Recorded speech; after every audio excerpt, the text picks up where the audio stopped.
Okay, hello everybody. This is Ed Bosch, Project Manager, Economic Development Authority. It's 2. I think we'll just go ahead and get going. Looks like we got probably about everybody that's planning on attending. So this breakout is Downtown Revitalization Program. And if everyone can mute themselves for now anyway. And then if you have questions during the program, you can go ahead and submit them in our presenter screen. I won't be able to see them, but Joe Bulkey is going to be joining here in a minute, and he'll be able to read them. So, and then we'll have time at the end as well. All right, so a little bit of an overview. Our allocation for 2021 is just about the same as 2020, slightly more because our overall apportionment from HUD is slightly higher, but not much difference. So on average, we fund about 5 projects a year. I think there's been 63 funded since 2009. And of course, projects must meet the CDBG national objective of elimination of slum and blight rather than low moderate income or urgent need. And we love to see the highly visible outcomes, but keep in mind that slum and blight has to be the top priority. And keep in mind also that buildings with first floor residential remain ineligible. So here are some more recent photo examples, befores and after, that were impactful. So I always like to see those and have a few of those to show. So for 2021, all right, so the application window opens either late by the end of the day today or tomorrow, May 25th. And as Nicole said earlier this morning, the deadline for submittal is Monday, August 16th at 11:59, 1 minute before midnight. All right. As has been the case the last few years, you have to have 8 buildings, or actually addresses, to seek an award of $500,000, and a minimum of 6 buildings, or technically addresses, for an award of anything less than $500,000. There are no minimum number of buildings if you are applying under the iconic building component. And the rule that nobody likes, no additional non-grant construction allowed on a project buildings from the date of submittal of the grant until the end of the project contract, for 2.5 to 3 years. We did try, we really did, tried speaking with HUD again and DOL, and thought for a minute we were going to make some progress, but we didn't. They ended up sticking to what we have right now. So fronts and readily visible sides of buildings qualify. Rear facades rarely qualify. It's not impossible, but they would have to have direct street frontage or a complete view from adjacent street. So it's kind of a know it when we see it type case by case thing. Okay. I do see one question. I'll just take that right now. If it would come up here. What if you're applying for a smaller city is limited to 300,000? Do we still have to have 8 buildings for the fellows for the And well, hold on just a second, Jeremy. There's a slide about that. All right, so the I've got this all in red bold because this is brand new and improved stuff, right? So target area, first of all, target areas from previously funded applications can be reused in whole or in part. But the area, regardless, as a whole, must still meet the 25% minimum slum and blight percentage. And buildings that previously received funding, keep in mind, individual buildings that previously received funding cannot receive funds a second time and cannot be counted as blighted towards the 25% of the target area as a whole a second time. But they can be in the target area. You just cannot count that as blighted. You cannot give them money again, but they can be in your target area. Target areas no longer have to be contiguous, but still should be basically rectangular in shape and still must be fully within a community's core downtown area. Now, by saying that or relaxing that rule, we don't want to have target areas that are in 10 pieces. That's not the point. But we're saying that just to artificially run down a block or two to get to one particular building, you no longer have to do that. You can have the target area stop and then pick it up again from where the buildings of interest are. So to the question that was posed, we have dropped the population requirements. If it's less than 300 population city, the limit of 1,000 per person is eliminated. If it's less than 1,000 population, the maximum request limit of 300,000 is eliminated. So it'll only be based on your number of buildings, not on your population. Roof component, no changes here. Still eligible, but we still have the limitations on that, there must be 2 or 3 other blighting elements as well as the building, can't just be, or I'm sorry, as well as the roof, can't just be the roof. Blighted roof conditions must be described and documented in the same manner as other building elements that contribute to slum and blight. Can't exceed 40% of the total construction cost of any single facade.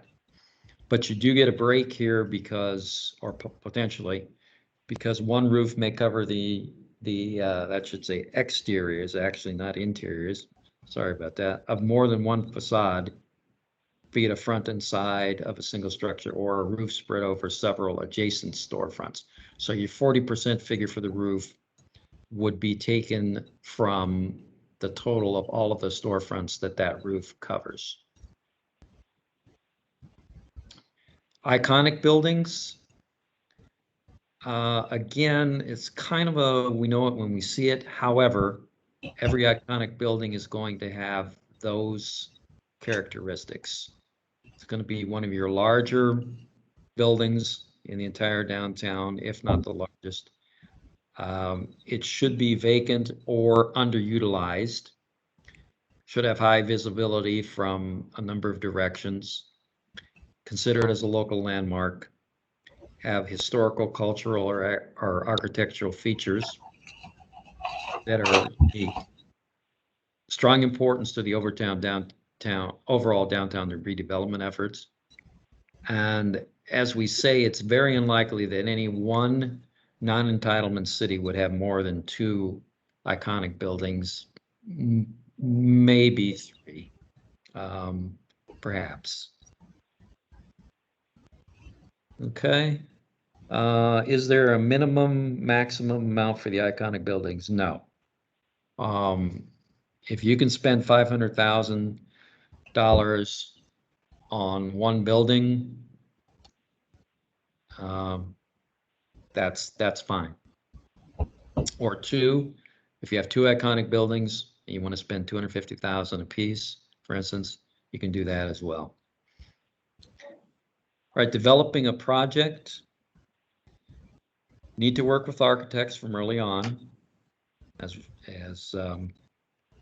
that's just basically a requirement. Procure your architects in advance of a grant award, but for procurement home, remember? reasons, do not sign the final design or construction contract until the project is awarded funding. Okay. So secure them, but contingent upon grant award. Put it in your RFP, RFQ, put it in the agreement language. Just don't sign phase 2 or phase 3 till you would have a grant. And as you all know, the preparation of the application, all costs, of course, including an architect, cannot be reimbursed. That's just an upfront cost that cities have to bear. Provide property owners with realistic expectations about the project as a whole. Obtain a commitment letter from property owners. Remember, they can and do drop out or change their mind later on. We see that quite a bit. And you can call us at any time with questions when you're developing your application or filling out the forms. Right. So a little bit about the Slum and Blight National Objective, because it is how we justify this program. So here's a good example of what blight clearly is to everybody, or most people, I would think. But there is also a lighter blight that we commonly see in rural Iowa. Sometimes we have more significant blight, and that's unfortunate, but most of the buildings are what I consider light blight, but they still certainly qualify. So the steps: you define your target or project area in your core downtown. Remember, 25% or more of the buildings in the area must be in fair to poor condition, and we have criteria for that. And the designated area, target area, must meet the requirements of Iowa Code Chapter 403. And you can do that through resolution adopted by the city, but it has to be no later than 2 years preceding the application, that declares the area as blighted or economic development area, and further states the rehabilitation, conservation, redevelopment, and so on. It's in the interest of public health and safety. Or you may already have an urban renewal area that's been declared as economic development area or redevelopment. If the target area is already in there, fine. Just please show us where it is, because sometimes these urban renewal areas are complex and large, and we need to point out where your target area fits in there. I've been in the position of having to read legal descriptions to try and figure it out. I mean, the old-time legal descriptions. I really don't want to have to do that again. That's quite the task. So just give us a map that show, either draw it on the existing urban renewal area map, or submit a separate one. All right. So again, in most cases in Iowa, we are talking blight light. So you need to identify and describe what is deteriorating on the building or in need of repair. Provide photos by the different elements, and I have a list of elements coming up in a slide here in a second. CDBG funds can only be used for buildings properly classified as in fair or poor condition. If the building is good or excellent, don't put it in the program, because obviously it's not blighted. That has happened. That's rare, but we have had people show us like a building that is like sparkling new almost, but they put it in the program anyway, and obviously it doesn't belong in there. So the 4 main components: select your downtown area, 25% plus blighted buildings. You need a basic inventory form for all buildings in slum and blight area. detailed Slum and Blight form for buildings that you want to be in the project. And then the city resolution, no older than 2 years, meeting Iowa Code 403. And again, if you're creating a new area that's not in an existing urban renewal area, again, please give us a map showing that, so I don't have to follow legal descriptions. That makes me unhappy when I have to do that. Okay, we have another, let's see if I think I missed a question here.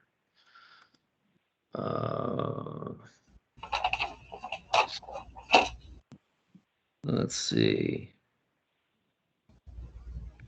Oh, okay.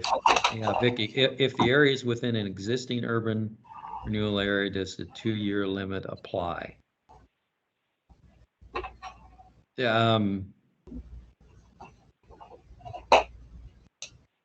Well, yes, in terms of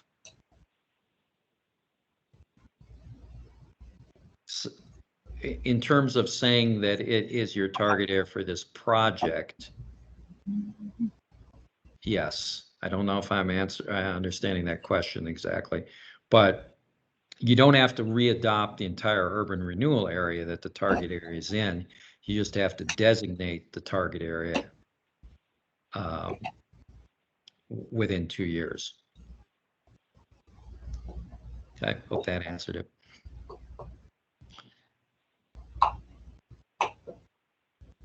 All right, so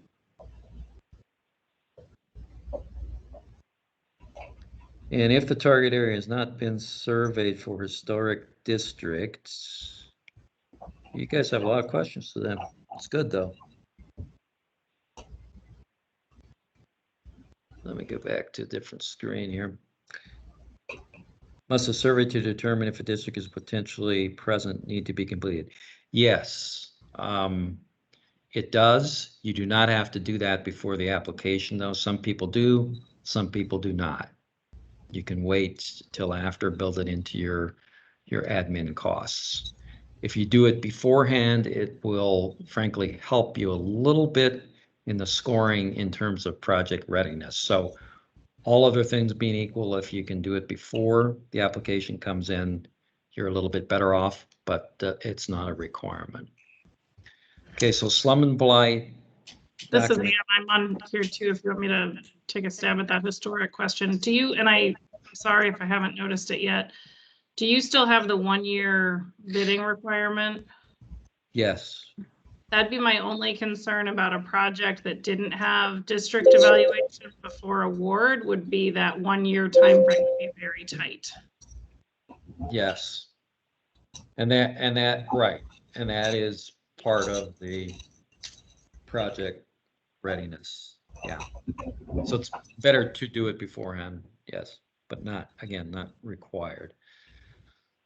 Okay, so Slum and Blight documentation. We have forms incorporated in an Iowa grants. So for every building in the target area, we need a general description and a front facade picture and an overall rating, be that what it may. You may have bad buildings that are not in the project. If they're not in the project and you don't think they ever will be, we still will just need a general building description. You can say that it's deteriorated and give us a picture and you're good to go.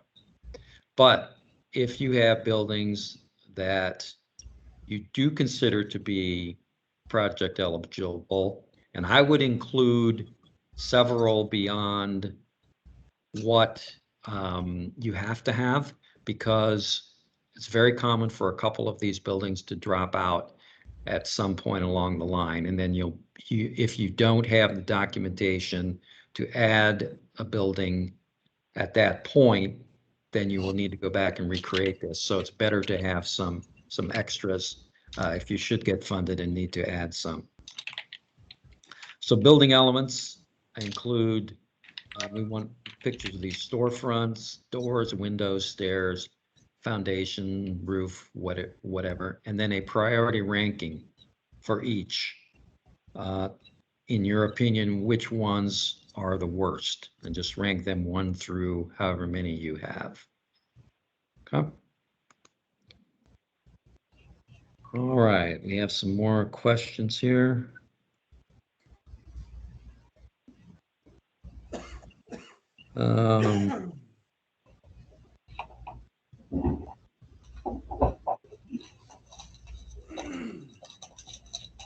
Not Ed, sure. this is Nicole. Do you want to do questions at the end? Yeah, well, I was gonna do kind of a combo, but maybe we should wait till the end because we're getting quite a few. So, yeah, I'll do that. But yes, the comment about no work, yes, that is inside or out. Correct. Except for, as Myrtle just added, except for routine maintenance and or emergencies. And there's a slide on that coming up. All right, so for buildings that you do anticipate could be CDBG funded, should you get a grant award, make sure, again, have a priority ranking for each blighted element.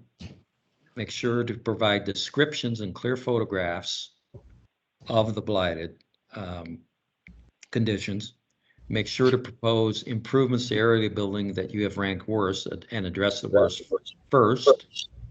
No first floor residential usage, remember, makes the building ineligible. And you often can't get to all the bad elements or all the bad buildings, but try to get a clear majority of both. What you don't want to do is say, for instance, that the upper story windows are terrible, they're rotting away, the glass is about to fall out, you know, and they're not the right size, etc. And then you go to your scope of work and it isn't addressed. Don't do that. Keep your priorities in mind when the architect prepares a scope of work. Okay, so examples of photographs. Here's some good pictures for the full front facade. Here are some bad pictures because you can't see it all. We want there to be one picture where you can just see the full height and width of the building. At least one. Then here are some pictures for storefront. Remember, we're talking the storefront, not the entire facade. So for that, these are pretty good. Here's some bad foundations. Good pictures. Here's some bad windows. And then some exterior wall photos. And you can see that in both cases here, they got up pretty close. So you can clearly see that there's problems going on. All right, so written descriptions that accompany the photos. Now, again, as I always say with these, this is not taken from one building. These are aggregate descriptions from several. They're real, but they are from several buildings. So we don't expect you to write that much, but we expect that your descriptions will read close to these. Okay, so be descriptive.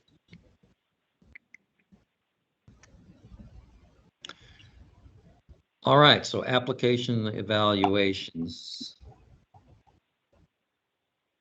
Yeah, Raina, we'll take that question at the end. Make sure I can get through all this before my time's out, and then.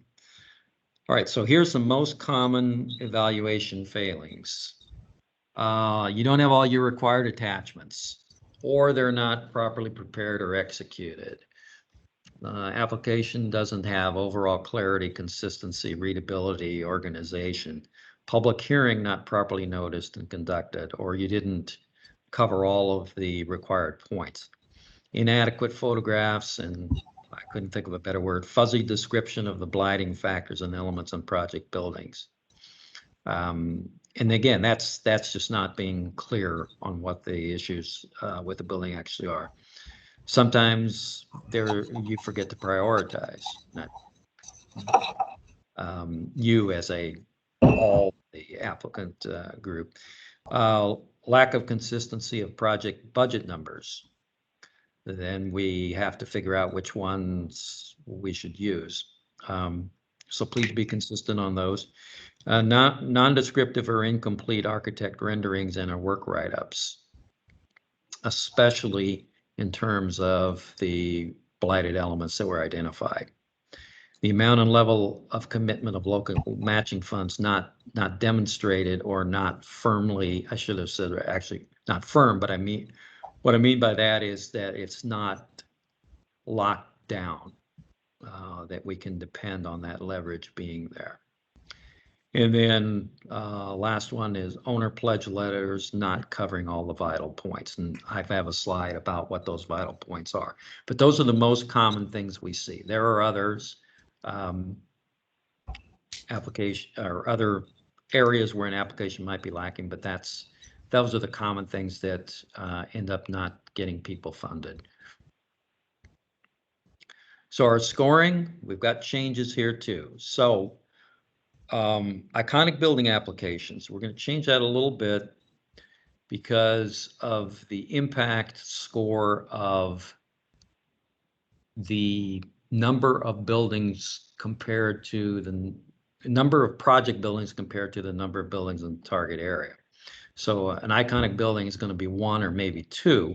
So the ratio to total buildings is going to be very low, right? So what we've done in the past is just take the average of all the other applications and assign that.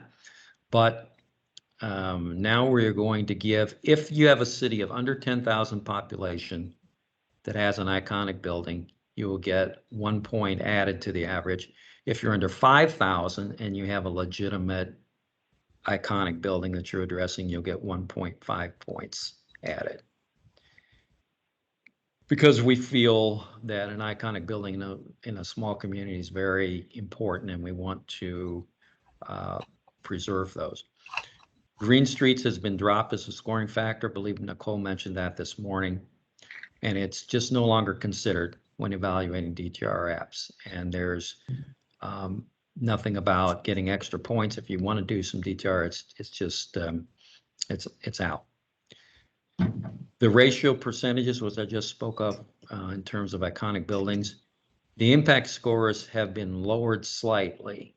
What that means is it's still a factor. It still will get you more points the higher your ratio is, but we have made the level that you need to achieve to get a certain number of points a little less stringent. So the end result will be that there will be more people scoring a little bit higher on that particular criteria. All points are all factors, I'm sorry, are weighted equally. They're all 1 to 5. 45 points would be a perfect application. We've never seen one of those and probably never will, and that's fine. I mean, that's not realistic.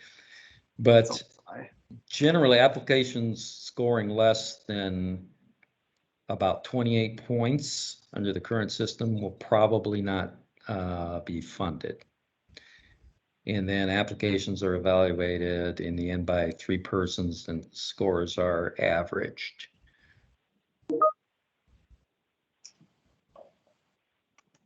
Okay. Scoring criteria, one change there. Since Green Streets is out as a scoring criteria, we now have this added: the degree to which application demonstrates clarity, completeness, competence, and viability. So that just all goes back to how well the application was put together, how easy it is to follow, how well the project is planned all those things. How consistent it is throughout. So the rest of these, I won't read them all, have been around for several years. So no change there.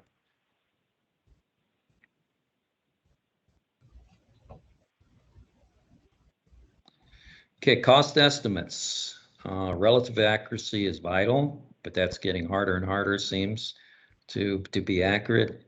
Average building costs, we with the large increase in materials, we don't know. We don't know. Architects hopefully will have a better idea. It could be an average of $75,000 or even more this year a building. I mean, be prepared. Hopefully that's not the case, but things are running really high. So on your estimates, err on the high side, but don't let the estimate get too ridiculous. The CDBG funds can only be used for buildings properly classified in fair or poor condition, as I said previously. So the cost should never be minimal. Now you may have a very small building, and so the cost will be a lot lower than the average, but it should never be, $2,000, because if, to use an extreme example, if that would be the case, we would say is just there's not enough blight there. Historic preservation standards may increase costs, they may not. It kind of depends on what you specifically are doing. And so if you have a building that is historic in its own right or contributing, you may want to reflect that in your estimates. Make sure the property owner is on board with the estimates, the best that you have at the time. Be aware of unexpected or hidden costs. I mean, that kind of goes without saying, especially with old buildings if you're removing portions of it. And we do accept higher contingencies because of the nature of this program than we would on other projects, but don't get ridiculous about it. So, okay. Lead-based paint, don't forget that if you have residential, upper story residential, lead-based paint rules apply the same way that they would with housing, regular housing rehab. So you need to do testing and interim controls on all areas in which painted surfaces will be disturbed. Okay, that's regardless of your total cost. Doesn't apply to commercial portion of the structure, of course. And when we say residential units, we mean either occupied currently or readily occupiable. So what does that mean? A little bit of a subjective call, but basically if you can get a unit ready to be occupied in short notice, a week or two, that's probably readily occupiable. If it needs a heck of a lot of work to be habitable, it's not readily occupiable. It's been vacant for a long time and deteriorated, it's not readily occupiable. So similar to single family housing, hard costs cannot exceed $24,999 unless the building is determined historic. If it's not historic and you exceed $24,999, you have to do full lead abatement. Now, we have never yet run into that. We got close once.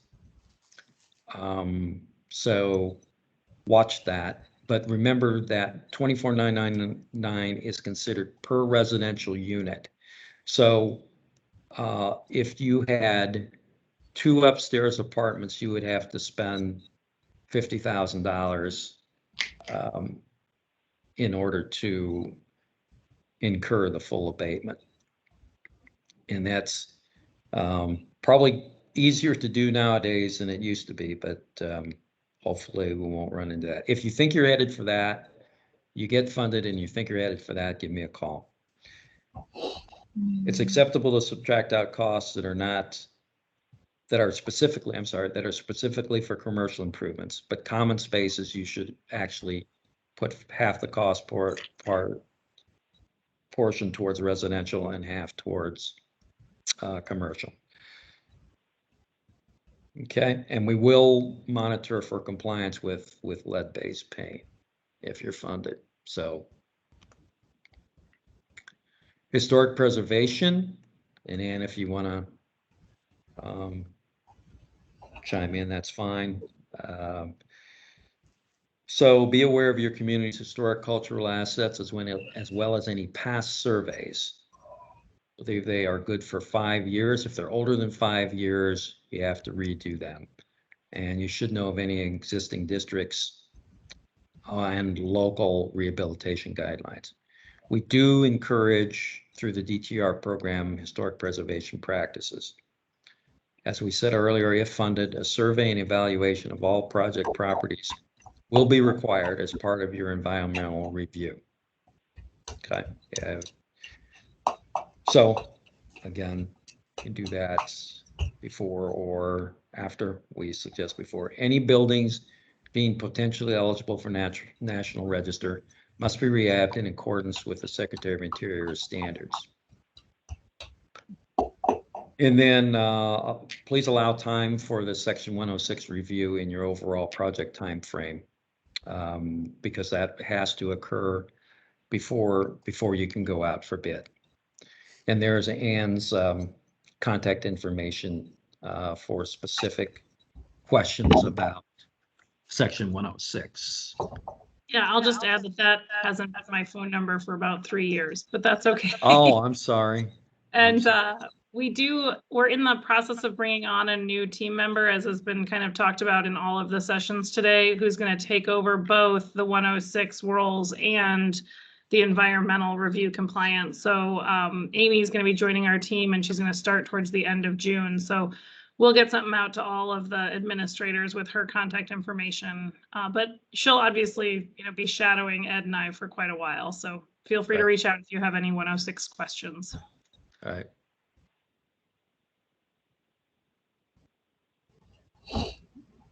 Okay, so role of property owners at the application stage. Main features of the pledge letter. They should know what the total cost is going to be to their building.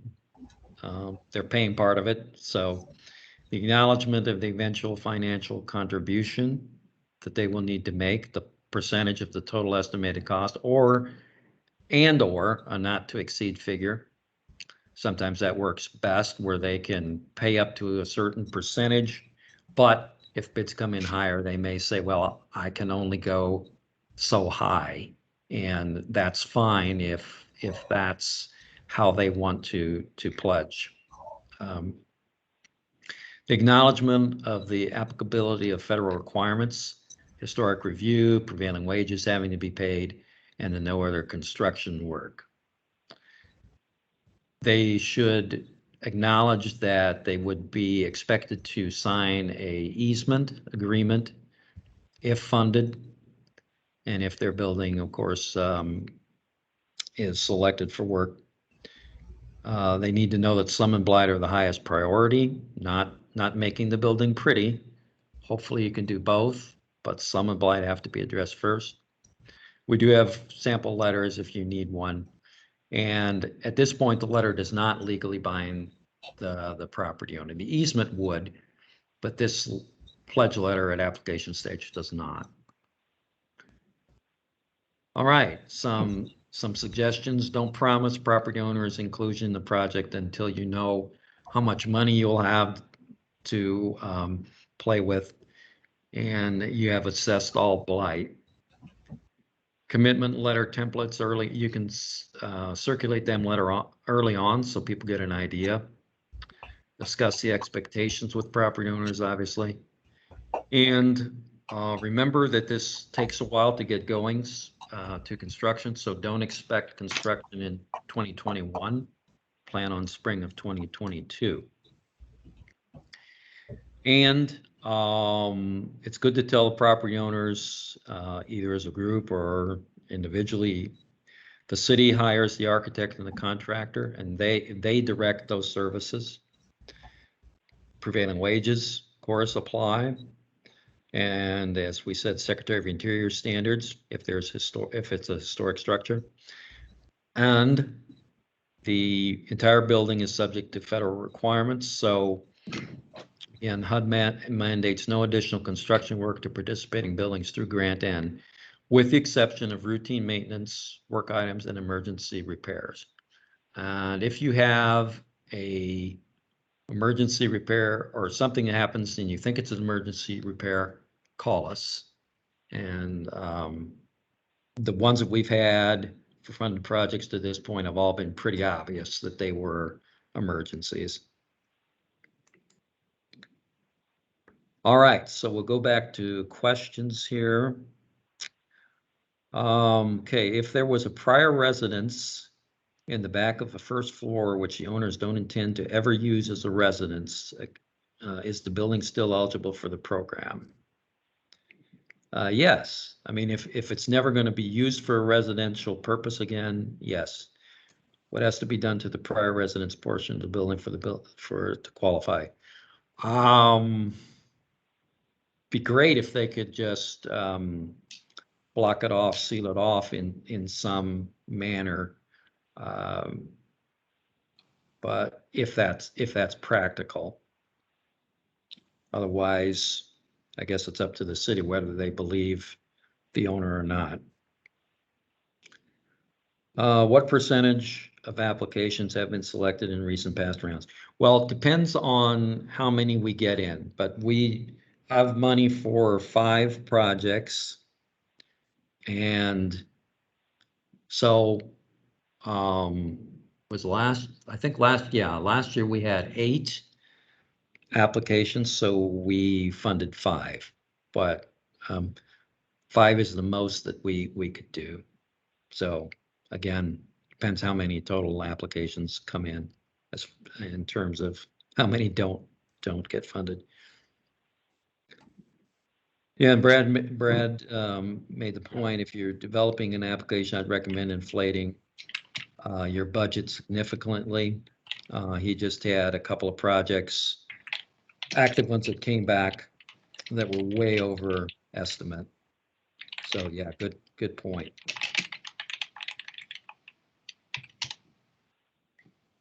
Okay, do we have any other?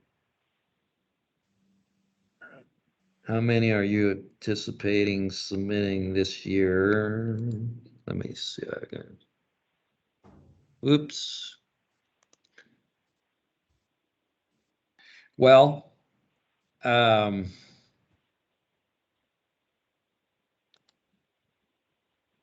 to say. I would think probably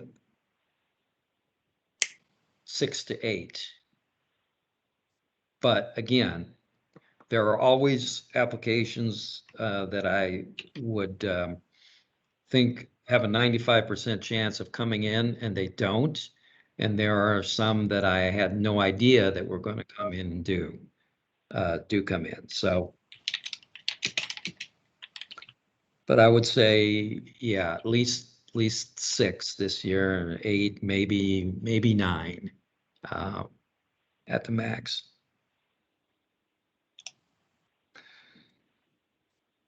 Okay. Yeah, again, a note about construction costs. I think we all realize how wild they have gotten, or how unpredictable.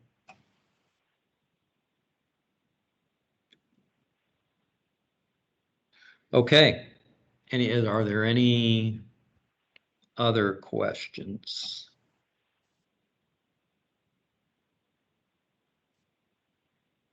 Nobody? All right.